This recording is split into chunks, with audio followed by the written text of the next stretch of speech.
아버지 감사합니다. 거룩한 주님의 날에 또 이렇게 하나님 앞에서 예배할 수 있도록 도와주신 것 감사를 드립니다. 내가 곧 길이요 진리요 생명이라 하였습니다. 아버지 그 길이를 따라서 그 진리를 따라서 생명을 따라서 살아갈 수 있는 우리들의 삶이 될 수 있도록 주님 붙들어 주시옵소서. 하나님 아버지 우리가 사도행전 말씀을 받고 있는데 하나님 아버지 정말 말씀이 생동하는 그 교회, 영향력 있는 교회, 아버지 정말 사도의 가르침을 받아 서로 교제하며 기도하는 공동체이며 또한 하나님을 찬미하는 그런 귀한 공동체, 하나님 아버지 우리 교회가 사도행전의 그 교회가 될 수 있도록 주님 붙들어 주시고 인도하여 주시옵소서. 하나님 아버지 말씀을 전하실 우리 목사님 영육간의 강건함과 성령의 충만함으로 더하여 주시길 원합니다. 이 시간 신령과 진정으로 드려지는 귀하고 복된 예배가 되기를 기도하며 살아계신 예수 그리스도의 이름으로 기도드립니다. 아멘. 감사합니다.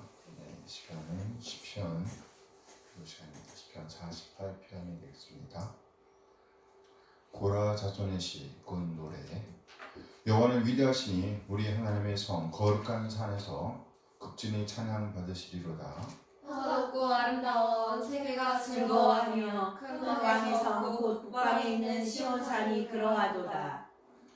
하나님이 그 여러 궁중에서 자기를 요새로 알리셨도다. 왕들이 모여서 함께 지나갔으며 그 일을 보고 놀라고 뒤로 빨리 지나갔도다. 거기서 떨림이 그들을 사로잡으니 고통이 해산하는 여인의 고통 같도다.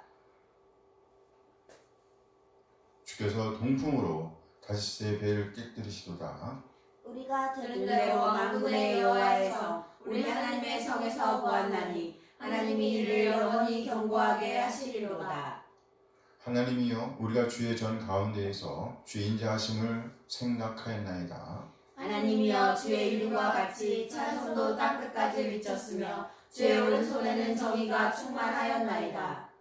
주의 심판으로 말미암아 시온산은 기뻐하고 유다의 딸들은 즐거워할지어다. 너희는 시온을 돌면서 그곳을 둘러보고 그 망대들을 세어보라. 그의 성벽을 자세히 보고 그의 궁전을 살펴서 후대에 전하라. 이 하나님은 영원히 우리 하나님이시니 그가 우리를 죽을 때까지 인도하시리로다. 아멘 아멘. 아멘. 근데 죽을 때까지 인도하신다는 말은 좀 잘못된 것 같아요. 그렇죠? 영원히. 네, 어쨌든 아멘 아멘. 아멘. 시간 함께 찬양합니다.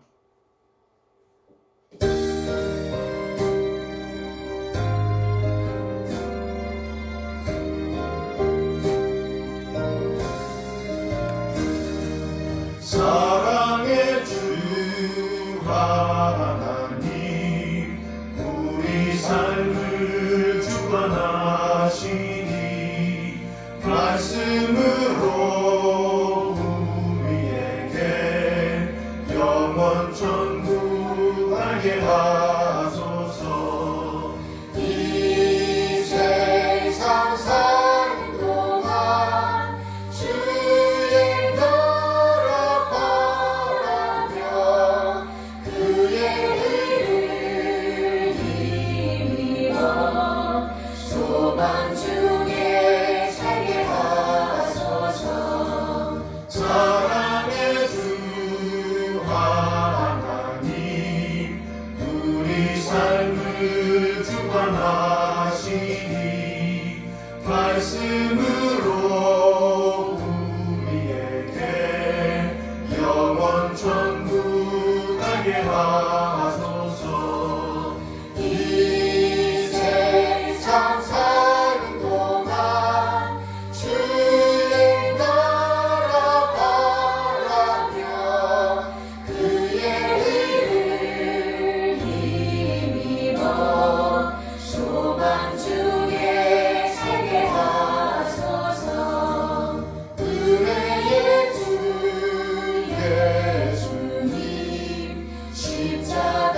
성령님 영생으로 인도하시니 하늘나라 평강으로 풍족하게 채워주소서.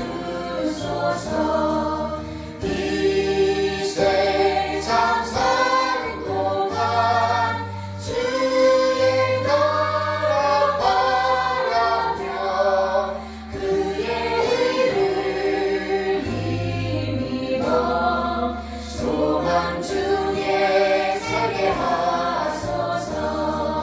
우리 곁을 떠나서 주님 품에 먼저 안기운 주의 성도 우리 모두 주께 영광 찬양합니다. 이 세상 사는 동안 주의 나라 바라며 그의 의를 힘입어 소망 중에 살게 하소서.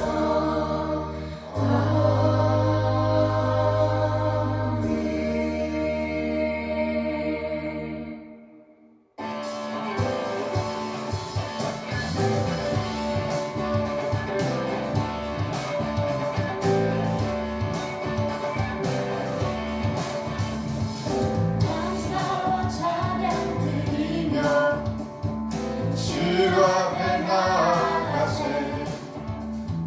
크고 광대하신 주 이름 그의 성소에서 주를 찬양해 남소리로 찬양하며 빛바와 수금으로 복음이 있는 모든 자마다 온 나는 나의 주를 높이세. 주의 선하심 인자하심이 주의 선하심과 인자하심이 영원하시도다. 주의 선하심 인자하심이 주의 선하심과 인자하심이 영원하시도다. 주의 선하심과 인자하심이 영원하시도다.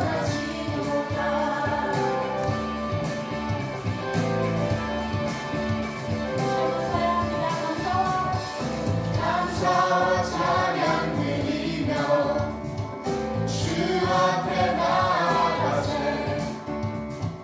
크고 광대하신 주 이름 그의 성소에서 주를 찬양해 남소리로 찬양하며 빛바와 수금으로 복음이 있는 모든 자마다 온 마음 다해 주를 높이세. 주의 선하심 인자하심이 주의 선하심과 인자하심이 영원하시도다. 주의 선하심 인자하심이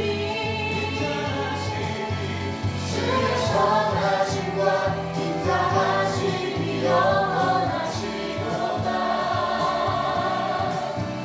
주의 선하심과 인자하심이 영원하시도다.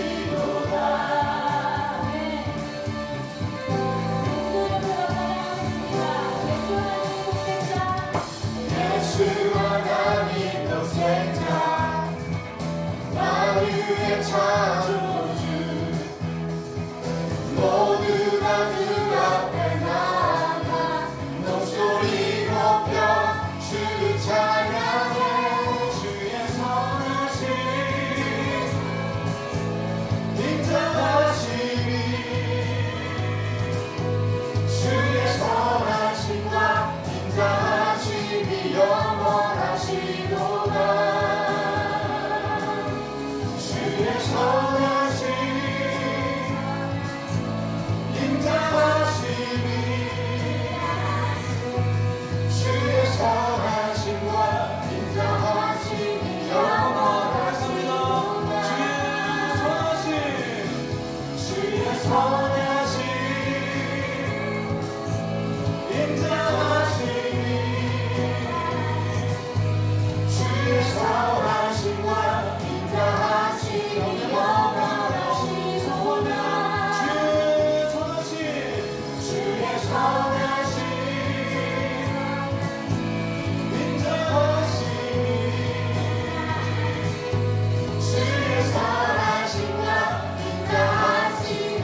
전능하시니 영원하시니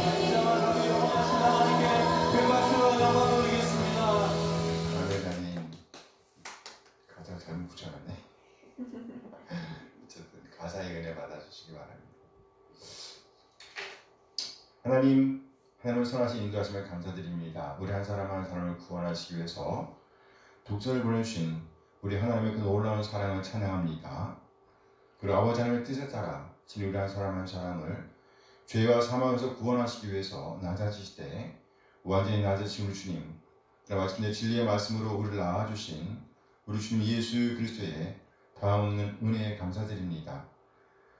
독생을 내오신 우리 하나님 놀라운 사랑과 예수님의 은혜를 깨닫게 하심으로 우리를 하나님의 자녀를 거듭나게 하신 성령 하나님의 인도하심을 찬양합니다.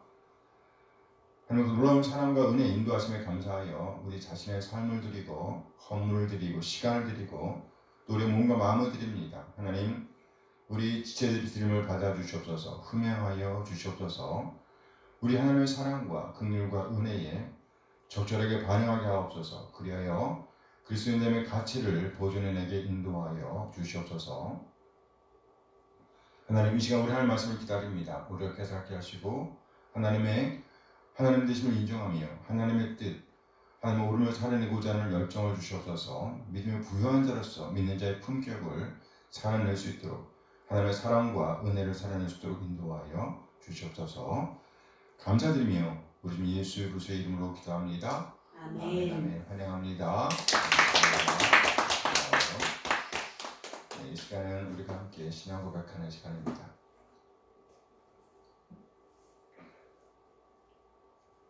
이게 잘못 나오네. 1689년 런던 침례교 진앙국에서 제19장입니다. 19장 하나님의 율법에 관하여를 고백합니다. 하나님의 율법에 관하여.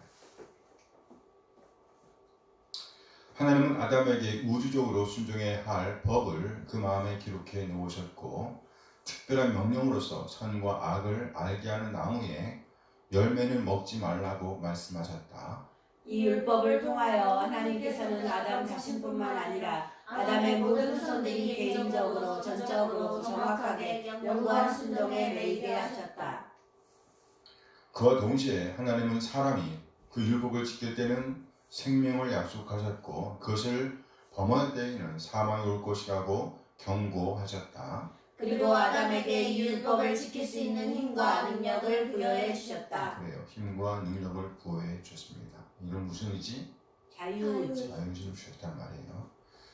인간의 마음에 처음으로 기록된 그 동일한 율법은 아담이 타락한 후에도 위의 완전한 규율로 계속해서 존속하게 되었다. 그것은 하나님께서 시내산에서 십계명의 형식으로 전해주셔서 두 돌비에 새겨졌다. 네, 십계명이 생각나죠? 네. 한번 해볼까요? 1신 2, 3.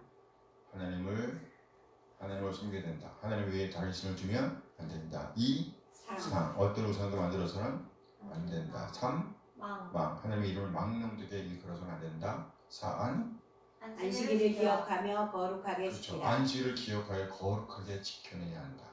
5, 9 내 부모를 공경하라. 공경해라. 6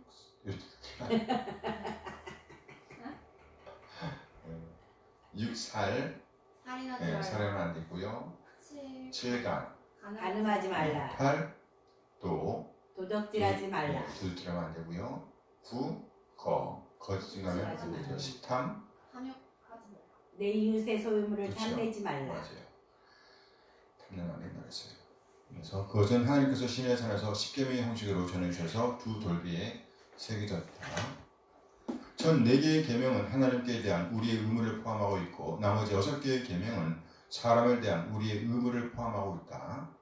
보통 도덕법이라고 불리는 이 율법 외에도 하나님은 이스라엘 백성들에게 의식법을 주시기를 기뻐하셨다. 하나님은 또한 그들에게 여러 가지 재판법들을 정해주셨다. 그 법들은 그 백성의 국가와 더불어 소멸되었다. 현재는 그 재판법 자체로서는 아무에게도 구속력을 갖지 아니하나 그 재판법이 갖는 일반적인 정당성에 범죄해서 효력을 갖는다. 도덕법은 의롭다 하심을 받은 사람들뿐만 아니라 그 밖의 사람들에 대해서도 영원히 순종하도록 하는 구속력을 가진다. 또한 도덕법에 포함된 내용에 대해서뿐만 아니라 도덕법을 주신 창조주 하나님의 권위에 대해서도 순종해야 한다. 그리스도는 이 순종의 의무를 복음 안에서 조금도 폐하지 아니하시고 도리어 더 강화하셨다. 참된 신자는 행위 언약으로서의 율법을 알아가리도 아니하고 율법으로 말미암아 의롭다 하심을 받거나 저주를 받지는 아니한다. 그럼에도 불구하고 율법은 그들 자신에게나 다른 사람들에게 크게 유익하는 것이다. 율법은 생활의 규율로서 사람들에게 하나님의 뜻과 인간의 의무를 알게 해주며 사람들을 지도하여 율법에 따라 행하도록 구속력을 행사한다. 또한 사람의 본성이나 마음이나 삶 가운데 죄악된 부패성을 발견하게 해준다. 사람들은 율법으로 자기 자신을 반성하며 죄를 깨닫고 죄로 말미암아 자신을 낮추며 죄를 미워하게 된다. 또한 사람들로 하여금 그리스도를 소유해야만 하는 필요성과 그리스도의 순종의 완전성에 대하여 더욱 명확한 이해를 갖도록 하는 것이다. 율법은 중생한 자들에게도 소용이 있는 것인데 죄를 금하고 있는 것이기 때문에 중생한 자들의 부패성을 막아주는 것이다. 신자들은 비록 율법의 저주와 경감됨이 없는 엄격성으로부터 해방되었다고 할지라도 율법의 위협성을 볼 때에 그들이 짓는 죄에 마땅한 대가가 무엇인지를 깨닫게 되며 죄로 말미암아 이 생에서 어떤 고통들이 초래될지를 알 수 있게 되는 것이다. 그와 마찬가지로 율법의 약속들은 신자들에게 순종에 대한 하나님의 인정하심과 율법 실행으로 말미암아 기대할 수 있는 축복들이 무엇인지도 보여주는 것이다. 물론 이런 축복들은 행위 언약으로서의 율법을 지켰다고 해서 당연히 주어지는 것들은 아니다. 율법이 선을 권장하고 악을 금기하고 있지만 사람이 선을 행하고 금한다는 것이 그 사람이 은혜 아래 있지 않고 율법 아래 있다는 증거로 삼을 수는 없다. 위에 언급된 율법의 사용은 복음의 은혜에 반대되는 것이 아니라 오히려 잘 부합되는 것이다. 그리스도의 영은 사람의 의지를 복종시키고 사람에게 능력을 주셔서 사람의 의지로 하여금 자유스럽고 즐거운 마음으로 율법 안에 계신 하나님의 뜻을 이루도록 요구하신다. 그래요. 자유스럽고 즐거운 마음으로 뭐가 생각나요? 무슨 의지? 자유의지. 자유의지. 그래요. 아담이 잃어버렸던 자유의지가 은혜 안에서 다시 우리에게 주어졌다는 것을 생각나게 합니다. 오늘 본문은요. 사도행전 16장 16절에서 25절까지의 말씀입니다. 우리가 기도하는 곳에 가다가 점치는 귀신 들린 여종 하나를 만나니 점으로 그 주인들에게 큰 이익을 주는 자라. 그가 바울과 우리를 따라와 소리질러 이르되 이 사람들은 지극히 높은 하나님의 종으로서 구원의 길을 너희에게 전하는 자라 하며 이같이 여러 날을 하는지라 바울이 심히 괴로워하여 돌이켜 그 귀신에게 이르되 예수 그리스도의 이름으로 내가 네게 명하노니 그에게서 나오라 하니 귀신이 즉시 나오니라. 여종의 주인들은 자기 수익의 소망이 끊어진 것을 보고 바울과 신라를 붙잡아 장터로 관리들에게 끌어갔다가 상관들 앞에 데리고 가서 말하되 이 사람들이 유대인인데 우리 성을 심히 요란하게 하여 로마 사람인 우리가 가지도 못하고 행하지도 못할 풍속을 전한다 하거늘 우리가 일제히 일어나 고발하니 상관들이 옷을 찢어 벗기고 매로 치라 하여 많이 친 후에 옥에 가두고 간수에게 명하여 든든히 지키라 하니 그가 이러한 명령을 받아 그들을 깊은 옥에 가두고 그 발을 착고에 든든히 채웠더니 한밤중에 바울과 신라가 기도하고 하나님을 찬송하며 죄수들이 듣더라. 그래요. 엄청 맞고 감옥에 갇혀 있어요. 착고 꽉꽉 묶여 있는데 바울과 신라가 이상한 행동을 하죠. 기도하고 하나님을 찬송한다. 이런 말씀입니다. 오늘은 본문 말씀을 중심으로 해서 믿음의 증거 예배입니다. 이라는 제목으로 말씀을 나누려고 합니다. 믿음의 증거 예배입니다.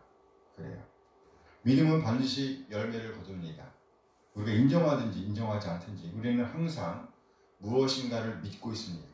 그리고 우리는 그 믿음에 따라 행동을 합니다. 그리고 우리가 하는 행동에 따라 우리가 누구의 지배를 받고 있는지를 보여줍니다. 따라서 믿음과 행동은 결코 분리되지 않습니다. 적어도 우리가 이 자리에 있다는 것은 하나님께 대한 기본적인 신뢰가 있다는 것을 의미합니다. 하지만 이 자리에 있는 것이 우리 믿음의 전부를 보여주는 것은 아닙니다. 본문을 통해서 이 믿음의 증거들을 찾아보려고 합니다. 신약성경에서 사도행전은 복음서와 서신서들 사이에 위치하고 있습니다. 서신서들을 이해하는 데 아주 중요한 역할을 한다는 것이에요. 그 이유는 대부분의 바울 서신서들이 신약성경 27권 가운데 적어도 13권이나 되는 바울 사도의 서신서들이 사도행전과 관련되어 있기 때문입니다. 따라서 사도행전을 자세하게 공부하는 것은 사도 바울의 서신서들을 이해하는 데 큰 유익을 줍니다. 참고로 말씀드립니다. 신약성경 모두 27권이 있죠. 27권이에요. 그리고 처음 4권은 복음서라고 합니다. 뭐였죠? 마태, 네, 마가, 누가, 요한, 사복음서라고 하고요. 네, 그리고 이 중에서 앞에 3권 마태, 마가, 누가, 이것은 보는 관점이 각각을 해서 공관복음서라고 합니다.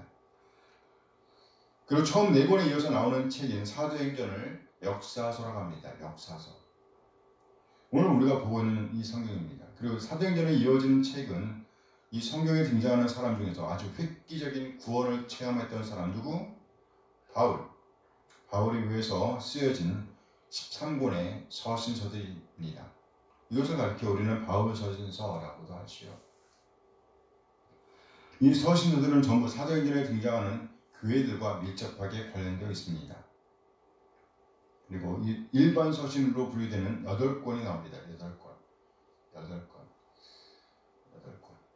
그리고 마지막 한 권의 묵시록이 나오죠. 뭐였어요? 요한계시록. 이렇게 신약성경은 모두 27권으로 구성되어 있습니다. 4권, 1권, 13권, 8권, 그리고 1권. 그래서 사도행전은 이 서신들을 가장 많이 기록한 바울의 회심 사건을 3번이나 기록하고 있습니다. 그리고 바울의 회심 이후 그의 사역으로 말미암아 우리 주님에 대한 복음이 예루살렘을 비롯하여 유대와 사마리아 그리고 땅끝까지 이르는 길이 열리고 있음을 보여줍니다. 사도행전 7장에서 보면 스데반의 순교 기사가 나옵니다. 이때 처음으로 바울이 사울이라는 이름으로 성경에 등장합니다. 그러나 아주 위협적으로 믿는 사람들을 핍박하는 자로 묘사되고 있습니다. 이때 믿는 사람들이 예루살렘의 핍박을 피하여 복음을 들고 곳곳으로 흩어집니다. 그러면서 부각되는 곳이 바로 안디옥이었죠. 안디옥.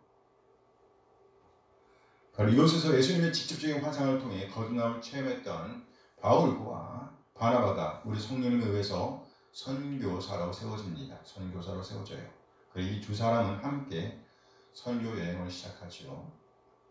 그런데 첫 번째 선교 여행을 마치고 두 번째 선교 여행을 준비하던 중에 바울과 바나바가 아주 심하게 다투고 그리고 헤어졌어요. 슬픈 일이었죠.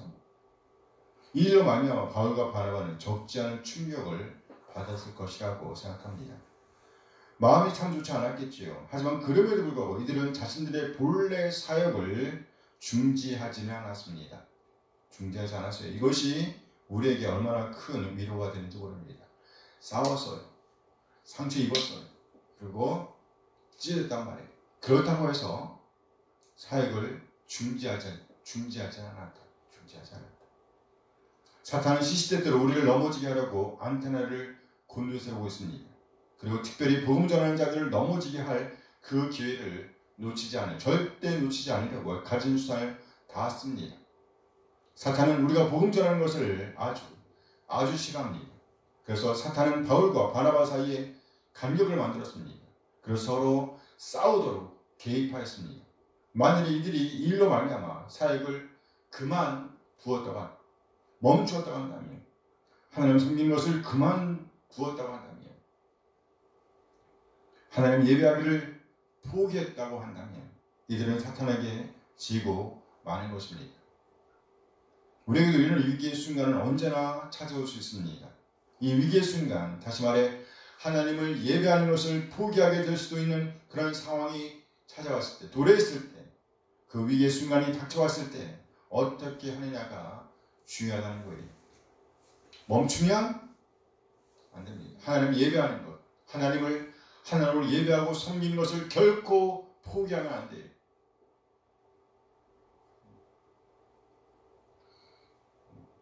다행인 것은요, 이들은 결코 이 모든 사역을 중지하지 않았다는 거예요. 바나바는 마가를 데리고 계속해서 하나님 섬기기를 지속하였습니다. 그 바울 역시 하나님 섬기는 일을 중지하지는 않았습니다. 마음이 어려웠음에도 불구하고 결코 하나님 섬기는 일을 중지하지 않았다는 거예요. 우리 이들의 삶을 통해서 한 가지 분명한 것을 배우게 됩니다. 그 무엇도 우리의 기본적인 사역을 중지할 이유는 되지 못한다는 겁니다. 바울과 바나바는 결코 적이 아니라는 거예요. 이들이 공통적으로 싸워야 할 적은 사탄이라는 겁니다.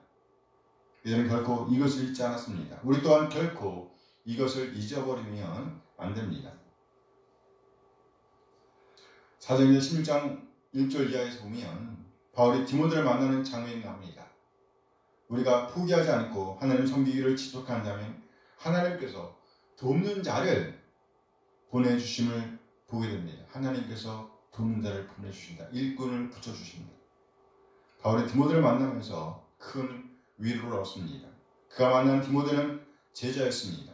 그는 루스라와 이고니온에 있는 형제들에게 칭찬을 듣고 있던 사람이었습니다. 그에게 그래서 바울은 디모데와 함께 하나님 섬기는 사역을 지속하고자 했습니다. 마침내 바울은 디모데와 함께 하나님 섬기는 사역을 지속하게 되었습니다. 돕는 자가 있다는 것은요, 선교 사역에 참으로 큰 힘이 됨을 볼 수 있습니다. 여기 이 자리에서 함께 예배하는 우리 한 사람 한 사람 중에서 하나님 나라를 위한 선교 사역에서 제외된 사람은 한 사람도, 단 한 사람도 없다는 거예요. 오늘 보면 우리 예수님의 복음이 유럽으로 향하는 관문이 열리고 있는 장면을 소개하고 있습니다. 이때 바울 사도는요, 아시아에서 복음을 전하려고 계획을 세웠으며 그 계획을 실행하고자 했습니다. 그런데 성령님께서 아시아에서 말씀을 전하지 못하도록 막았습니다. 예수님의 영이 허락지 않았습니다. 그 밤에 바울은 환상을 봅니다. 이 장면은 사도행전 16장 9절 10절 말씀에 설명되어 있습니다. 사도행전 16장 9절 10절 함께 읽어요.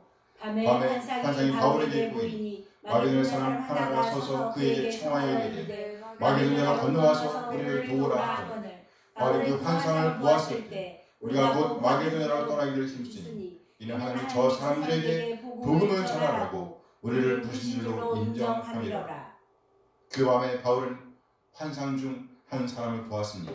그가 본 사람은 마게도냐 사람이었습니다. 그 사람은 바울에게 간청하였습니다. 이곳으로 와서 우리를 도와주십시오. 이곳으로 와서 우리를 도와주십시오. 그래서 바울 일행은 곧 마게도냐로 가기로 결정하였습니다. 왜냐하면 그곳에서 복음을 증거하는 것이 하나님의 뜻이라고 믿었기 때문입니다. 이들은 마침내 마게도냐의 첫성 빌립보에 도착하였습니다. 이곳 빌립보는 마게도냐의 첫 성이었습니다. 첫 성, 수도였단 말이에요. 적지 않은 도시였다는 곳이에요. 동시에 이곳 빌립보는요, 로마의 식민지였습니다. 바울이 이곳 빌립보에서 며칠 동안 유하다가 머물다가 안식일이 이르니까 기도할 곳을 찾아 나섰습니다. 이때 만난 사람이 바로 루디아였습니다. 누구요? 루디아는 자주 옷감 장사였습니다. 고급 옷감을 파는 사람이었습니다. 루디아가 취급하던 옷감은 아주 비싼 것이었어요. 적어도 가난하지는 않았음을 볼 수 있습니다. 뿐만 아니라 루디아는 하나님을 공경하는 사람이었습니다. 하나님을 공경하는 사람. 그냥 부자가 아니라 하나님을 공경하는 부자였다는 거예요. 사도행전 16장 14절 말씀입니다. 함께 읽어요. 두아디라시에 있는 자색 옷감 장사로서 하나님을 섬기는 루디아라는 한 여자가 말을 듣고 있을 때 주께서 주께서 그 그 마음을 마음을 열어 열어 바울의 바울의 말을 말을 따르게 따르게 하시니라. 하시니라. 그래. 바울 사도 일행은요, 기도할 곳을 찾아 나서서 강가에 이르렀을 때에 여러 여자들이 모여있는 것을 보았습니다. 그 중에서 한 여자가 눈에 띄었습니다. 두아디라 성에서 온 자주 옷감 장사였습니다. 비싸고 질 좋은 옷감을 파는 사람이었습니다. 이 여자의 이름은 루디아였어요. 이 여인은 하나님을 예배하는 사람이었습니다. 하나님을 공경하는 사람이었어요. 이 여인은 바울에게 전하는 말에 귀를 기울였습니다. 우리 주님께서 그의 마음을 열어 주셨기 때문입니다. 그래서 그녀는요 바울이 전하는 말씀을 주의 깊게 받고 받아들였습니다. 하나님의 자녀로 거듭났다는 거예요. 하나님의 자녀로 거듭났다. 그리고 루디아로 말미암아 그 가정이 다 우리 주님의 복음을 받아들이고 침례를 받게 이릅니다. 마게도나의 첫성 빌립보 교회의 귀한 성도가 된 것입니다. 또 한 날 바울이 등이 기도처로 내려가고 있는데 한 소녀가 이들의 길을 가로막았습니다. 이들의 길을 막은 소녀는 노예였습니다. 이 소녀는 귀신, 즉 더러운 영에 사로잡혀 있었습니다. 이 소녀는 점쟁이로서 많은 돈을 그녀의 주인에게 안겨주고 있었습니다.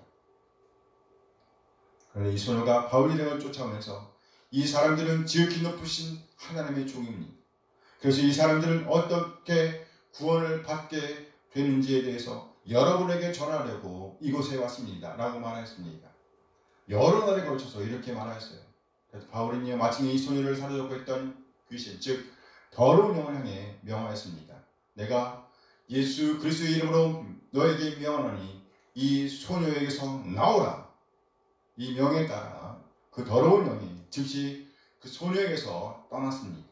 이제 이 소녀는 더러운 영의 지배에서 자유롭게 되었습니다. 더 이상 저만한 일을 할 수가 없었습니다. 이와 말미암아 이 소녀의 주인이 바울 일행 중 바울과 신라를 붙잡아서 때리고 깊은 감옥에 가두었습니다. 바울과 신라는 깊은 감옥에 갇히게 되었어요. 밤이 아주 깊었을 때에 이들은 기도하였습니다. 그리고 하나님께 찬송을 하였습니다. 이 소리를 죄수들이 들었다고 성경은 말씀하고 있습니다. 오늘 본문 25절 말씀이에요. 사도행전 16장 25절 함께 읽어요. 한밤중에 바울과 신라가 기도하고 하나님을 찬송하며 죄수들이 듣더라. 밤중쯤 되어서 바울과 신라가 기도하고 하나님을 찬미하며 찬송하며 죄수들이 듣더라. 밤이 깊어가고 있었습니다. 이때 바울과 신라가 하나님께 기도합니다. 또 하나님을 찬미합니다. 이 소리를 다른 죄수들이 들었어요. 이때 이들이 한 기도의 내용은 무엇이었을까요? 아마도 하나님께서 빌립보 성으로 보내셔서 루디아와 그 가족들 그리고 그 일행들을 만나게 하신 것에 대해 감사하지 않았을까요? 또 더러운 영에 사로잡혀 있던 그 소녀를 자유롭게 해주신 것에 대해서 감사하지 않았을까요? 뿐만 아니라 이제는 이들이 갇혀있던 그 감옥에 죄수들의 영혼을 위해서 기도하지 않았을까요? 이들의 감사와 이들의 기도 내용이 다른 죄수들에게 큰 감동이 되었을 것임에 틀림없습니다. 그리고 이들은요 그 조용한 감옥, 정막이 흐르고 있는 그 어둠의 정막을 깨고 아름다운 곡조를 담아 찬미하였습니다. 모든 상황을 초월하여 우리 하나님, 우리 아버지를 찬송하였습니다. 그렇다면 그 찬송의 내용, 그 찬미의 내용은 무엇이었을까요? 아마도 생각하는 거예요. 아마도 감사와 찬양드리며 하늘 앞에 나아갑니다. 그거 광대하신 하나님의 이름, 하나님의 이름을 찬양합니다. 온 마음을 다해 하나님을 높여드립니다. 하나님의 선하심, 하나님의 그 인자하심, 하나님의 선하심과 그 인자하심이 영원하십니다.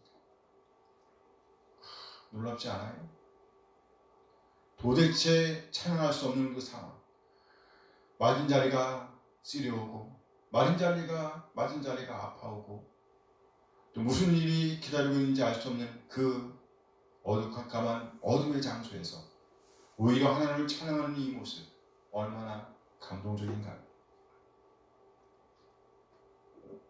이들이 기도하고 찬미하는 중에 정말 놀라운 일이랍니다. 그 감옥에 큰 지진이 일어났습니다. 이때 간수장이 깜짝 놀랐어요. 그는 죄수들이 다 도망갔다고 생각했습니다. 그래서 그는 자살하려고 시도합니다. 사도행전 16장 27절 말씀입니다. 함께 읽어요. 간수가 자다가 깨어 옥문이 열린 것을 보고 죄수들이 도망한 줄 생각하고 칼을 빼어 자결하려 한 것을 깜짝 놀랐어요. 한밤중이었으니까 얼마나 졸렸겠어요. 잠을 자고 있는데 큰 지진이 났습니다. 옥문은 다 열려 있어요. 죄수들이 도망갔다고 생각하는 겁니다. 그 직시로 그는 죽으려고 했습니다. 무슨 일이 자신을 기다리고 있는지, 자신의 가족들을 기다리고 있는지 알았기 때문이었겠죠. 스스로 죽으려고 했어요. 이것이 하나님을 믿는 사람과 하나님을 믿지 않는 사람들의 차이입니다. 그렇죠? 바울과 실라는 그 위기의 순간에 하나님께 기도하고 하나님을 찬양했습니다. 그러나 이 사람은요, 자신의 목숨을 끊으려고 했습니다.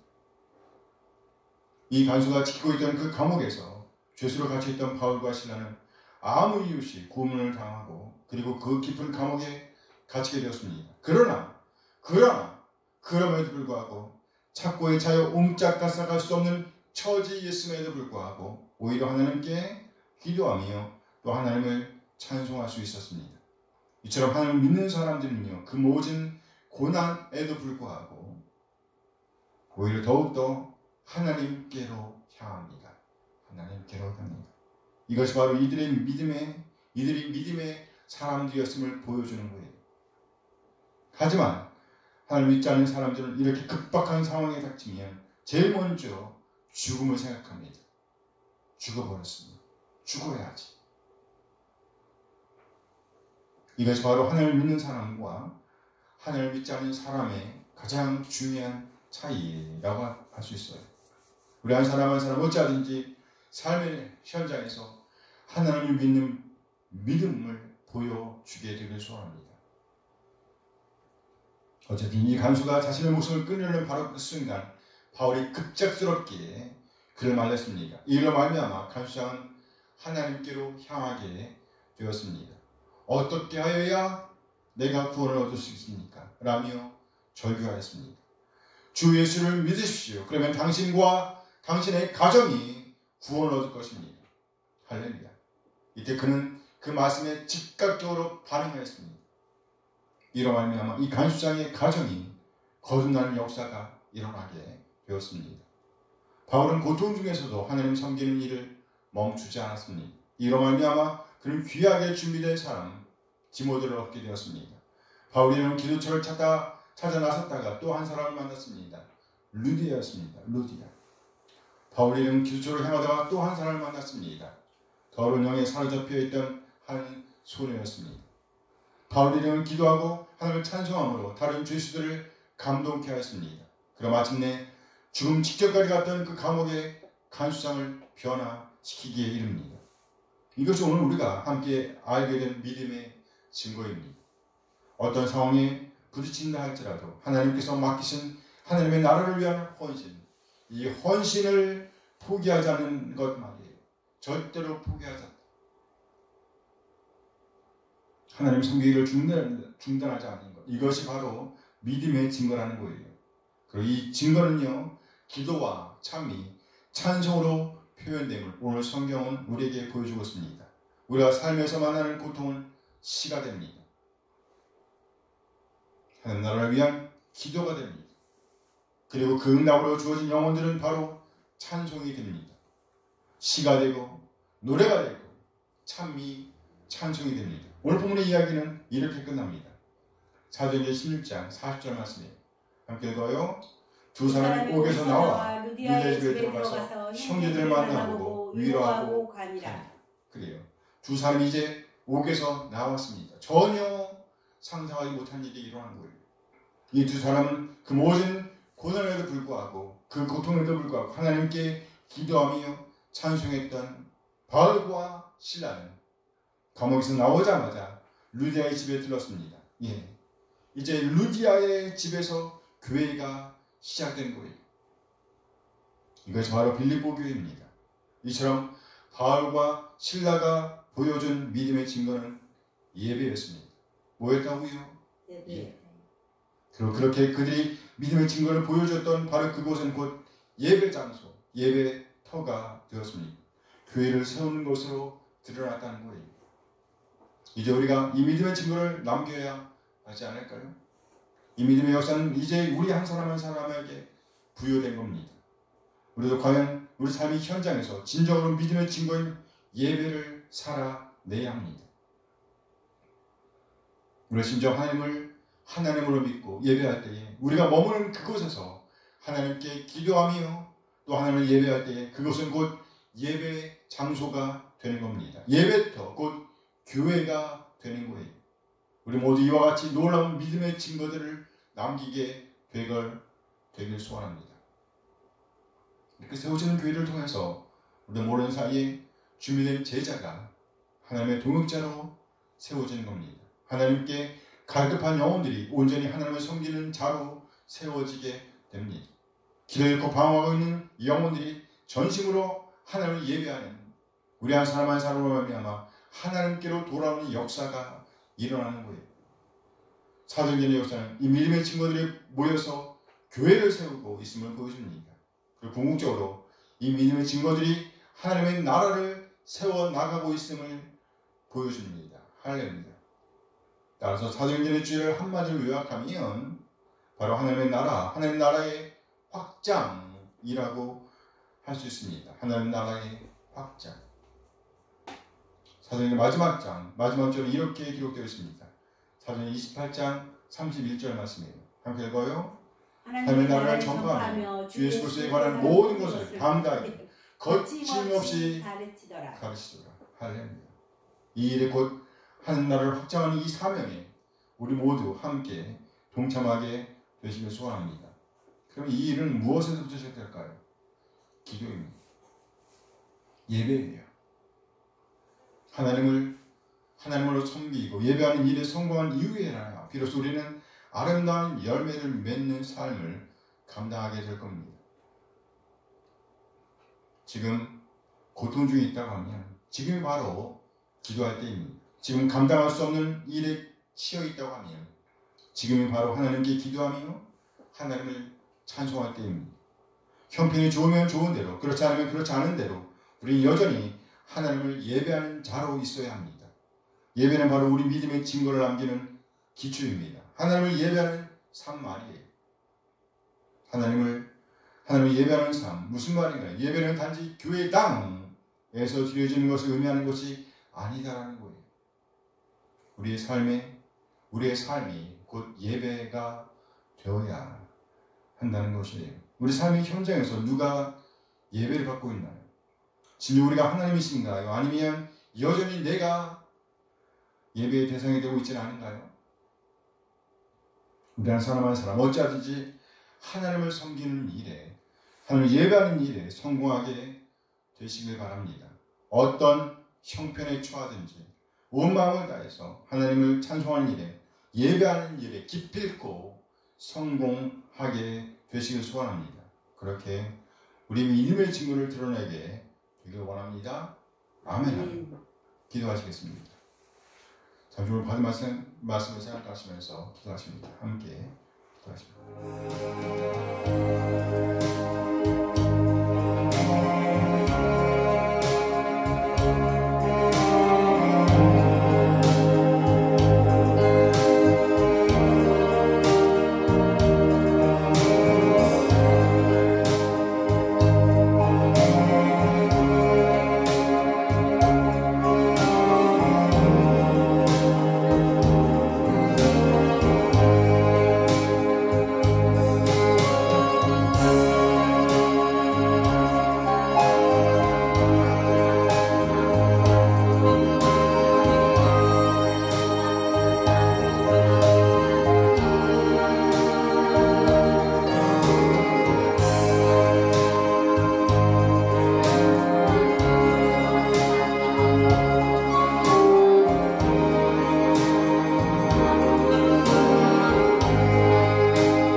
우리 한 사람 한 사람 어찌하든지 하나님을 예배하는 일에 성공하게 하옵소서.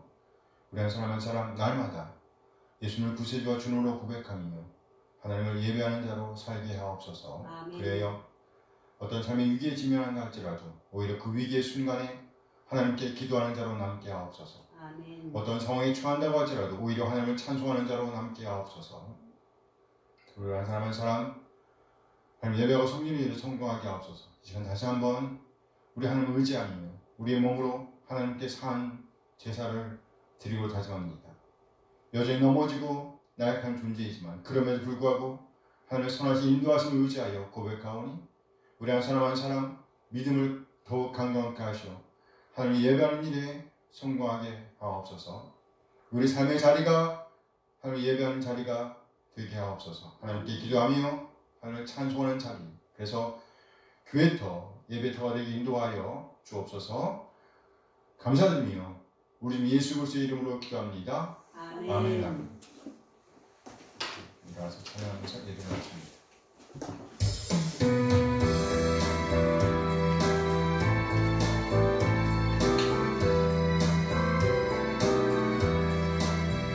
주를 경배하리 나 경배하리 주를 찬양하리라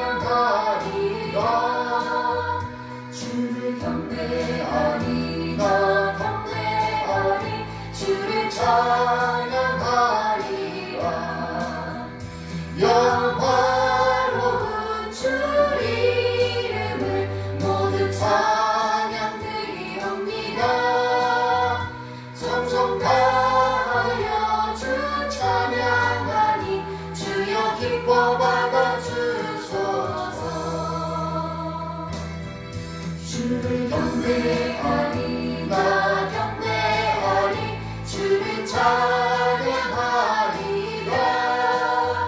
주를 경배하리 나 경배하리 주를 찬양하리라 영화로운 주 이름을 모두 찬양드리옵니다 정성 다하여 주 찬양하니 주여 기뻐 받아주소서 영화로운 주 이름을 모두 찬양드리옵니다 정성 다하여 주 찬양하니 주여 기뻐